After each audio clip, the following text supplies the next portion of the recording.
फरियाद कयां थो मुंहिंजा ख़ुदा तोखे आ इल्तिजा तोखे कर का अता मूं ते मां तोखे याद कयां थो फरियाद कयां थो तुंहिंजी मस्जिद में ईंदो आहियां साईं तोखे मां सजदा ॾींदो आहियां साईं तुंहिंजी मस्जिद में ईंदो आहियां साईं तोखे मां सजदा ॾींदो आहियां साईं हा वेरान पंहिंजी दिल ईअं आबाद कयां थो फरियाद कयां थो मुंहिंजा ख़ुदा तोखे आ इल्तिजा तोखे कर का अता मूं ते मां तोखे याद कयां थो फरियाद कयां थो हर सीज़न में हज़ारे माण्हू मदीने वया हर सीज़न में हज़ारे माण्हू मदीने वया के हर साल वया के महीने महीने वया हर सीज़न में हज़ारे माण्हू मदीने वया के हर साल वया के महीने महीने वया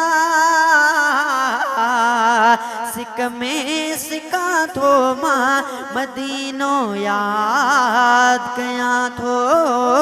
फरियाद कयां थो मूं बीमार खे चाक करे त करे थो सघे ऐं ॾोहन खां पाक करे त करे थो सघे तूं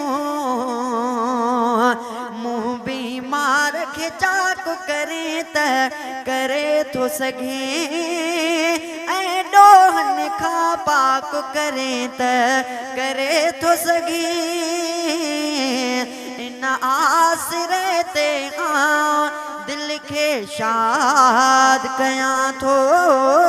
फरियाद कयां थो मुंहिंजा ख़ुदा तोखे आ इल्तिजा तोखे कर का अता मूं ते मां तोखे याद कयां थो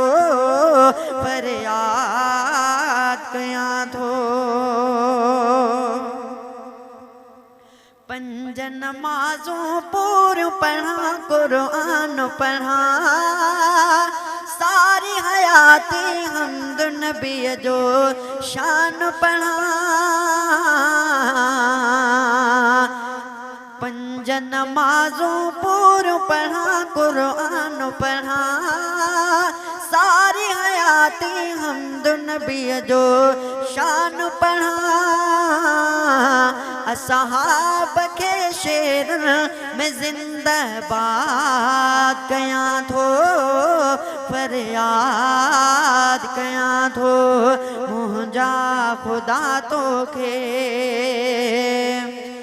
रहमतों जी रज़ा घुरिजे ॿियो कुझु न खपे रहमतों जी रज़ा घुरिजे ॿियो कुझु न खपे साहिब तुंहिंजी सखा घुरिजे ॿियो कुझु न खपे राज़ी रही तूं नफ़्स खे नाशाद कयां थो फरियाद कयां थो रोए थो यासीन कुंभर तो खिलाए खणी रोए थो यासीन कुंभर तो खिलाए खणी लुड़क मिटाए उन सां तूं मुर्क मिलाए धणी तो ई चयो तव्हांजो मां दाद कयां थो फरियाद कयां थो।